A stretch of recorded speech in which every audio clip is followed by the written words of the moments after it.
There's been a lot of anxiety and um, worrying about the fact that the recent Supreme Court decision ruling that the case between the New York uh, pro-gun organization and the city of New York was now moot, and that they would not hear it and take it further.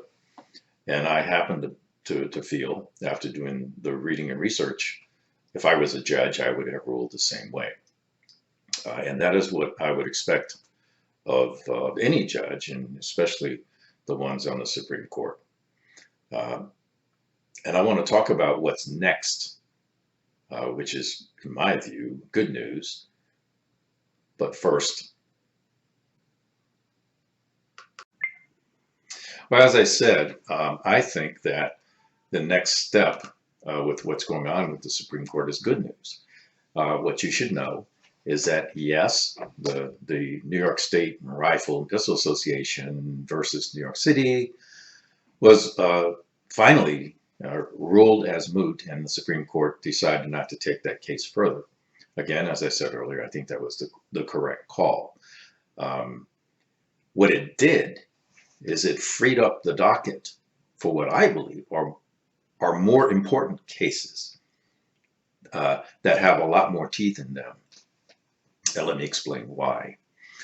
Um, the, the role of the Supreme Court, one of them, the big ones, is when you have differences of rulings among the circuits, Ninth Circuit, First, Seventh, and so forth, it is their job to clarify what the law is within the Constitution so that all circuits now will rule with the same basis.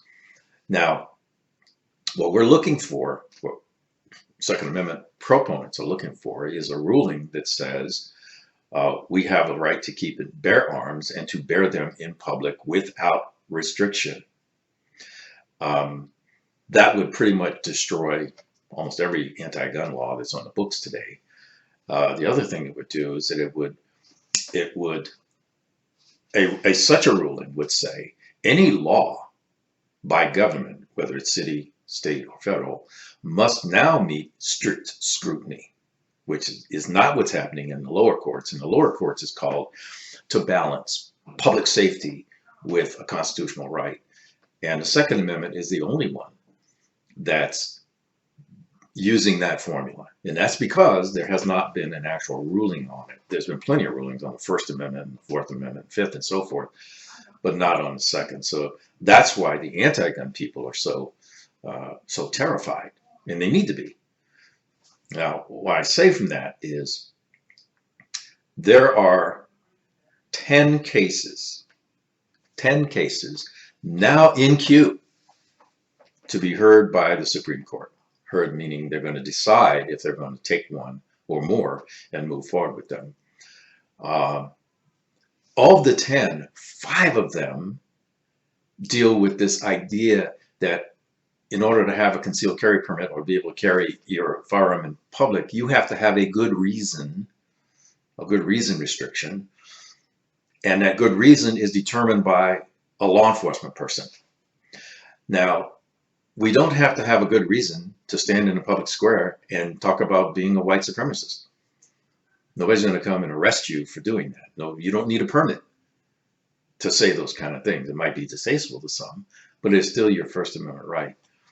So the Second Amendment is the only right that requires law enforcement to grant it to you.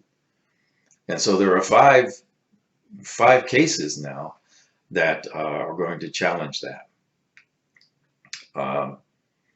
My feeling is that anyone, a ruling on anyone where the Supreme Court says you can't do that would be earth-shaking, monumental.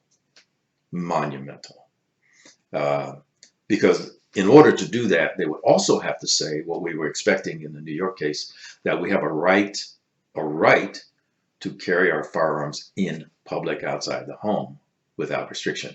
So those are the 5, all right? And if they don't pick any of the 5, then I'm sorry, I don't, I missed something. Another one, which is a California um, uh, suit about microstamping. You know, if you're not familiar, is to put a microstamp on every bullet, on every cartridge, that so that they can track blah blah. There is no such technology available today, and that would be like saying to people, "You have a right to free speech, but only if you can turn lead to gold." I mean, that's how stupid it is. I mean, there's no way to do that. So to have a law that makes it impossible is crazy, and that goes after the California's roster. That California is trying to say we're going to make it so that no gun is legal in California over time. That's what they're trying to do. Um, and then the rest are lawsuits against the assault weapons ban type thing in high capacity magazines. So it is highly probable that the Supreme Court will take one or more of these cases, and that the rulings from those cases will be in support of the Second Amendment. It will be an expansion of Heller. Um, the Seventh Circuit, which has Illinois, Chicago, has already struck down 2 laws from Chicago, where what Chicago was trying to say is you can't have any shooting ranges inside the city. And so the Seventh Circuit struck down the first lawsuit, and Chicago came back and said, well, we're going to make it so onerous that, you know, there's no space to build one. And then the Seventh Circuit came back and spanked them on that one too. So there is court action that's in favor of the Second Amendment, and there's court action that is not. The Ninth Circuit is the most infamous in the not part. So I got a feeling that in short order, like this year, there will be Supreme Court rulings, at least one, in favor of the Second Amendment. We should stay focused on that. All of the key pro-gun organizations like Gun Owners of America, National Gun Rights Organizations, those folks, I mean, stay with them and support them, and stay focused. Keep your ear to the ground.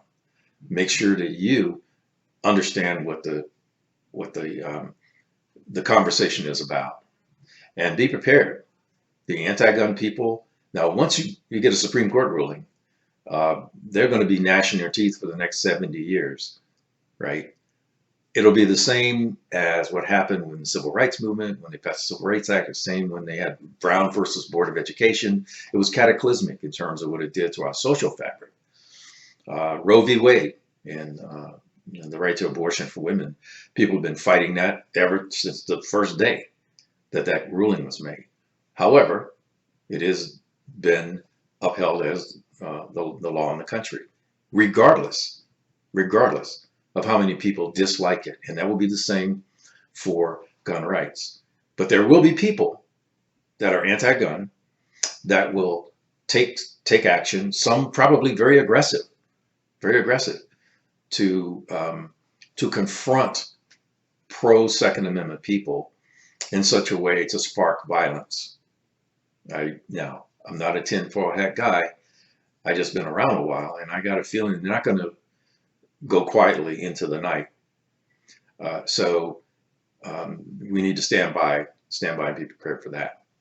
So I just wanted to do this quick video so that people can kind of calm down a little bit. You know, I mean, we have not lost the Second Amendment. We haven't even lost the fight.